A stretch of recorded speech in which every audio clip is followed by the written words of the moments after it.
દોસ્તો, શ્રાવણ મહિનો એટલે દેવોના દેવ મહાદેવની ભક્તિનો પવિત્ર સમય. શાસ્ત્રોમાં કહેવાયું છે કે શ્રાવણ મહિનાના સોમવારનું વ્રત કરવાથી મનની દરેક ઈચ્છા પૂરી થાય છે.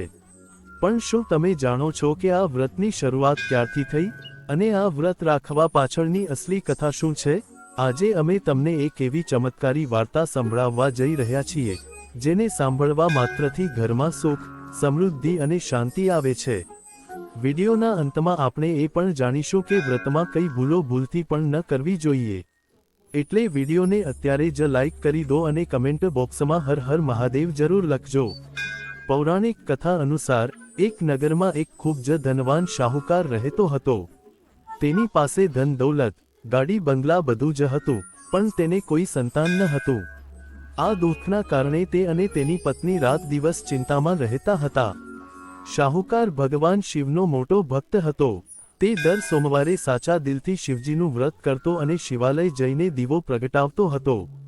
તેની આ ભક્તિ જોઈને એક દિવસ માતા પાર્વતીએ શિવજીને કહ્યું, હે પ્રભુ, આ શાહુકાર તમારો કેટલો પરમ ભક્ત છે.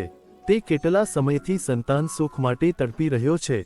કૃપા કરીને તમે તેની મનોકામના પૂરી કરો. ત્યારે ભોળાનાથે હસીને કહ્યું, દેવી, આ સંસાર કર્મભૂમિ છે. અહીં જેવું કર્મ કરો તેવું જ ફળ મળે છે. આ શાહુકારના નસીબમાં સંતાન સુખ નથી. પરંતુ માતા પાર્વતીના વારંવાર વિનંતી કરવા પર શિવજીએ શાહુકારને પુત્ર પ્રાપ્તિનું વરદાન તો આપ્યું, પણ સાથે એક શરત મૂકી.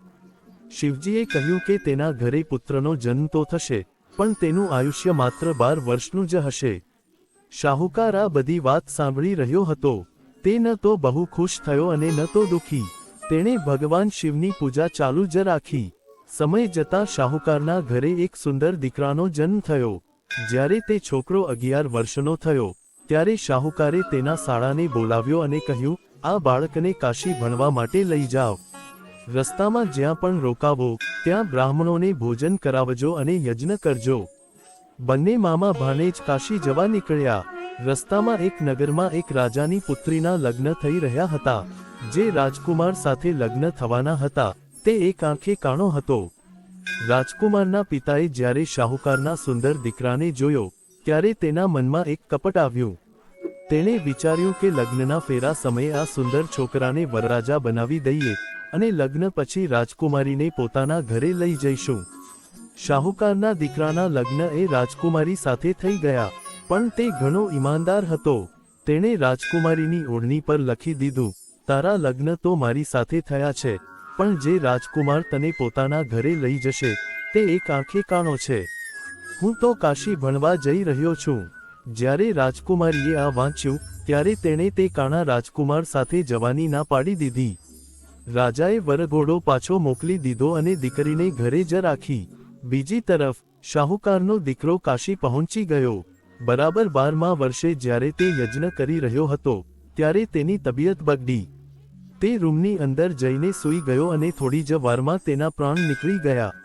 મામા ભત્રીજાના મોતના ગમમાં જોરજોરથી રડવા લાગ્યા.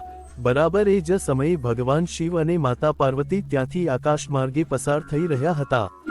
રડવાનો અવાજ સાંભળીને માતા પાર્વતીનું હૃદય પીગળી ગયું. તેમણે શિવજીને કહ્યું, પ્રભુ, આ કોણ રડી રહ્યું છે? કૃપા કરીને આનું દુઃખ દૂર કરો. જ્યારે શિવજી તે મૃત છોકરા પાસે ગયા, ત્યારે તેમણે કહ્યું, દેવી, આ તો એ જ શાહુકારનો દીકરો છે, જેનું આયુષ્ય 12 વર્ષનું જ હતું. માતા પાર્વતીએ કરગરીને કહ્યું, હે નાથ, આ બાળકને નવું આયુષ્ય આપો, નહીં તો તેના માતા પિતા રડી રડીને મરી જશે. માતા પાર્વતીના આગ્રહ પર ભોળાનાથે તે છોકરાને ફરીથી જીવતો કરી દીધો. છોકરો ઓમ નમઃ શિવાય બોલતા બેઠો થયો. ત્યારબાદ મામા ભાણેજ પાછા ફર્યા. રસ્તામાં એ જ રાજાએ પોતાની પુત્રીને ઘણી બધી ધન દૌલત સાથે શાહુકારના દીકરા સાથે વિદાય કરી. જ્યારે તેઓ ઘરે પહોંચ્યા, ત્યારે શાહુકાર અને તેની પત્ની ઘરની છત પર બેઠા હતા. તેમણે પ્રણ લીધું હતું કે જો દીકરો સહી સલામત પાછો નહીં આવે તો તેઓ છત પરથી કૂદીને જીવ આપી દેશે. પણ જ્યારે તેમણે દીકરાને વહુ સાથે જીવતો પાછો જોયો, ત્યારે તેમની ખુશીનો પાર ન રહ્યો. તે જ રાત્રે ભગવાન શિવે શાહુકારને સપનામાં આવીને કહ્યું, હે શ્રેષ્ઠી, હું તારા શ્રાવણ સોમવારના વ્રત અને કથા સાંભળવાથી અત્યંત પ્રસન્ન થયો છું અને મેં તારા દીકરાને દીર્ઘાયુષ આપ્યું છે. દોસ્તો, જે પણ વ્યક્તિ શ્રાવણ મહિનામાં સાચા મનથી આ વ્રત રાખે છે અને કથા સાંભળે છે, તેના ઘરના તમામ કષ્ટો મહાદેવ પળવારમાં દૂર કરે છે. તો દોસ્તો, આ હતી શ્રાવણ સોમવારની પવિત્ર વ્રત કથા. વ્રત દરમિયાન ક્યારેય કોઈનું ખોટું ન કરવું અને સોમવારે સવારે શિવલિંગ પર જળાભિષેક જરૂર કરવો. તમને આ વિડિયો કેવો લાગ્યો? કમેન્ટમાં હર હર મહાદેવ લખીને જરૂર જણાવજો. જો તમે ચેનલ પર નવા છો તો આવી જ સનાતન ધર્મની સુંદર વાર્તાઓ જોવા માટે ચેનલને સબસ્ક્રાઇબ કરી લો અને બેલ આઇકન દબાવવાનું ભૂલતા નહીં. ફેમિલી અને ફ્રેન્ડ્સ સાથે આ વિડિયોને શેર જરૂર કરજો. ધન્યવાદ. ઓમ નમઃ શિવાય.